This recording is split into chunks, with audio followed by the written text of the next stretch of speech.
basically just a multiple choice question, so a lot of words. Just a lot of words. Okay, so this is something that I didn't even teach my first year. And Unit 9, our week of Unit 9, is going to be more about this stuff, but it talks about solutions, so we're talking about it now. Okay, so when we dissolve things, it has to be thermodynamically favorable in order for the solution to actually, the solute to actually dissolve or dissociate, and for things to happen. So thermodynamically, we are going to review something from Unit 6, enthalpy, in a second.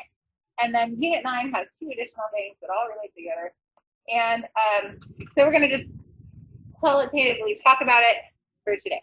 Okay. So the first thing that will help determine if something will be favorable, so thermodynamically favorable, is enthalpy, or the capital H from Unit 6. It's a measure of heat as energy. So just a review of that, when it's endothermic, the number will be positive because the energy is being absorbed or gained. And it's exothermic is when it releases, so we have negative values for that. So when you are trying to dissolve a solute in a solvent, you have to have both of the solvent components and the solute components both gain energy so that they can separate out. We're breaking the bonds that are holding them together. We talked about this earlier this year. And so once that has been broken, that means that the delta H will be positive, right? So if it's gaining energy, that would be endothermic. And then once they come together, then it releases energy, so then it would be a negative value, okay? So what this is, we've seen this before. I'm pretty sure I used this in Unit 6. So what usually will happen for steps 1 and 2, the step 1 is the solute, step 2 is the solvent. These would be positive values. So it would be a positive delta H value for step 1, a positive delta H value for step 2, and then after they come together, step 3 would be a negative value. I guess I didn't put the delta for the energy, okay? But then we learned that whenever you're just trying to find a total enthalpy, you can add all the steps together to get the enthalpy of the solution, okay? So thinking about if the dissolution will happen, meaning will the solute actually dissolve, if the overall, the enthalpy of solution is negative, then the dissolution would be favorable. If it's positive, then it's not favorable to happen. But when it's not favorable, that doesn't mean it won't actually happen. It just means that there isn't enough energy right now for it to actually overcome breaking the attractions that are needed, okay? So that's just thinking about when things expand or break apart, that's positive delta H. If they come back together and recondense down, that would be releasing some negative delta H, okay? The next thing that goes into thermodynamics is called entropy, which is signified by a letter S. This is something we're going to talk more about in Unit 9, but sometimes people call entropy a measure of spontaneity, okay? So spontaneous processes, something is just going to be spontaneous and it's just going to happen. So if it's not spontaneous, then it's not going to just happen on its own, right?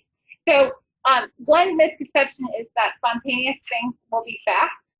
You can have a spontaneous slow reaction happen. Like it's going to do its thing, but it's just going to be really slow and sudden, okay? So we've got lots of different types of definitions. Not every definition is set in stone.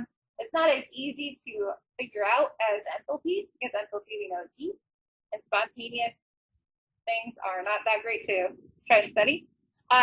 But this entropy helps us to see how spontaneous things are happening in the universe. Okay, so this word, one definition is it's just a measure of the random molecular order or disorder. And I think this is a typo, I apologize, on page 16 in your note packets. I think it's supposed to say from order to disorder, but I think yours says other to disorder, and I caught that, and I'm sorry about that. So it's supposed to be the natural progression goes from ordered to disordered. So when it's ordered, you have lower entropy. It's less spontaneous when it's more ordered. And then when it's more disordered, you have higher entropy. Okay. Another definition of entropy would be that it is a measure of the dispersal of energy and matter. So as they disperse, as it gets more disordered, randomized, then the entropy would increase. Okay. I have a game for us to play. We'll play it before the end of the year so you get more Mobucks with maybe when I have like physical Mobucks or something, we can play it. It doesn't really work if you don't have physical stuff. This is supposed to be a joke about entropy, okay? Where when you are starting out, your desk is all nice, and then as more and more things pile up and you don't take care of it, then it gets more disordered, so the entropy is supposed to be higher. So that's what it's just supposed to be a joke about how when there's more disorder, you have higher entropy. Okay. A teacher's something. So when we're thinking about the dissolution, so trying to dissolve a solute in a solvent, okay, when you are decreasing the number of attractive forces, so breaking the bonds that are holding the parts together, then the molecules will separate. So if they're going to separate, that increases the disorder, that increases the randomness, so that would cause the entropy to increase, okay? And if they are becoming more orderly, then the entropy would decrease, okay?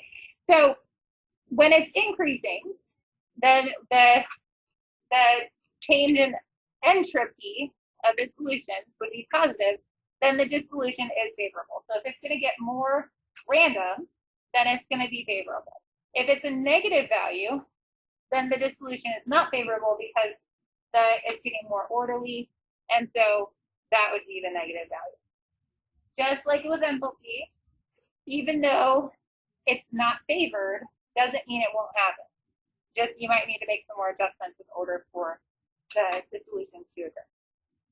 Okay, so I know that this picture is not like it doesn't have anything about S's on it, but if we think about what's happening to the order or the disorder in this picture, okay, so it's beginning. Both the solute and the solvent are really close together. The solute looks really nice and orderly. And then as we do step one and it starts to expand both of those, they're both getting more random. It's causing more randomness. So both of those steps would have a positive change in entropy. Okay? And then as they come back together, that would be negative because it's getting more order again when they condense back up. So when they expand, that's positive entropy. There's more randomness, more movement, and when they're condensing back down or getting closer together, then it would be more orderly. So that would be negative. Okay. So entropy is just a whole big difficult thing to think about, but just think about it as a orderly or disorderly. Disorder, high, positive entropy. Okay. The last thing that relates actually entropy and enthalpy is called free energy. And this is it's like capital G, specifically because it's called Gibbs free energy, G. But they are related where you take the change in enthalpy minus temperature times the change in entropy, where Kelvin temperature is required.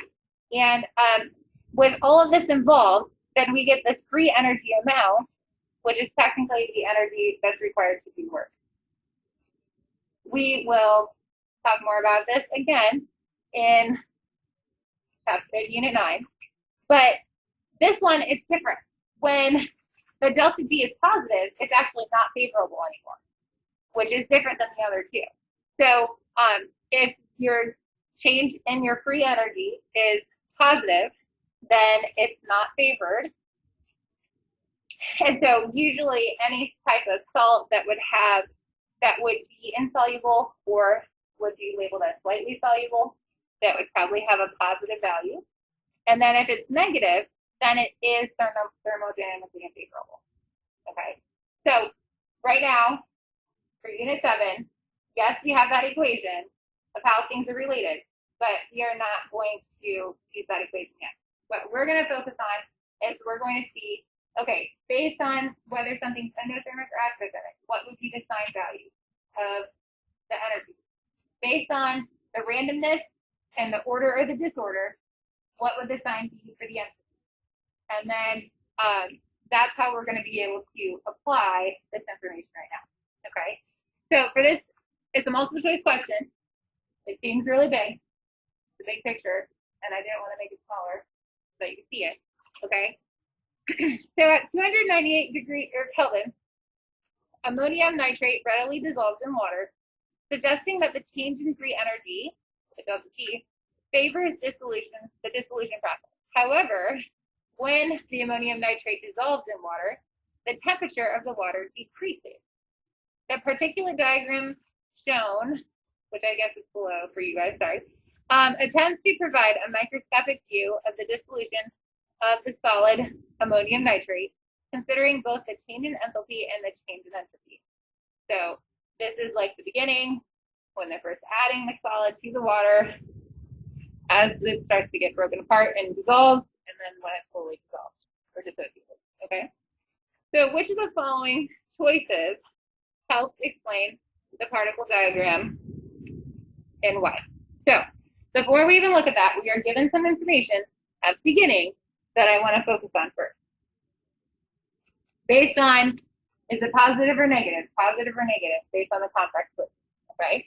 So the first thing that we see is the Gibbs free energy. The free energy favors the dissolution process.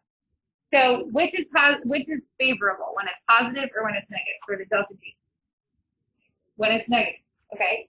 So that's going to be important to know, okay? So the delta G needs to be negative. Like, you probably could put like negative delta G, that's not the same person. Okay? Okay, and then there's one other thing that helps us here. The temperature decreases. The temperature of the water decreases. So with our solution, as we're making it, is the water really in the surroundings, or is it at the system? It's the surroundings. So this is going to relate us to the enthalpy. Change in temperature is the heat change. So if the water is getting cooler, is the energy flowing to the water or out of the water? Out of the water. So it's going into the system, out of the surroundings, right? So that means that since the temperature goes down, we have a positive change in enthalpy for the reaction, for the dissolution happening. Okay. So, and also, if we're looking at, I didn't write this down, but we could look at the entropy side of things too. The entropy side of things, remember, is positive if it gets more dispersed. So is the solid getting more dispersed? Yes. Yes, it is. So this technically would tell us that it would be favorable, so it would be a positive delta S because it is getting broken apart. So wrong. Okay. So let's just start with A and see what works and what doesn't work. Okay. So A says the particle diagram is able to illustrate that the delta H for dissolution is exothermic because overcoming the attractive forces between the ions requires the absorption of energy. That is wrong. Because we just said it's endothermic, right? So that is wrong. So it's not A. What's wrong about it, if you want to make a note to yourself, we found that it is not exothermic, it is actually endothermic because we have to absorb the energy, right? So that's a review of unit 6. Okay, B. The diagram is able to illustrate that the change in enthalpy for the dissolution is endothermic. We figure that out because forming new interactions between the ions in the water molecules releases energy. It absorbs energy. So that part is not correct. If it was releasing energy, it would indicate that it would be exothermic. Okay, C. The diagram is able to illustrate that entropy, so the S, increases when the solid dissolves in water because the ions disperse in the solution. We said that one, right? We said it was going to be positive. So it's going to increase if it's positive. So that one makes sense. So I would say that's probably C, but let's just check D to make sure. Okay. The diagram is able to illustrate that entropy decreases with the solid dissolve because many hydrogen bonds can form between the water molecules and the ions. Well, we already said no, it's going to increase, right? But this whole reasoning too, if you go back and look at the pictures, do you see any interactions between the water molecules? No. So that makes that D does not work out either. So C is the correct choice for that. Okay. So if you have a question like this, you can remember about the enthalpy stuff and endothermic and exothermic, and you can apply that to help you. And if you remember, like positive is when it gets more disordered, negative when it gets less disordered, that's also information to help out. Okay? Yeah. I think so. Yeah, I think they do most of the time. There's probably some cases where they don't, but off the top of my head, I can't think of any.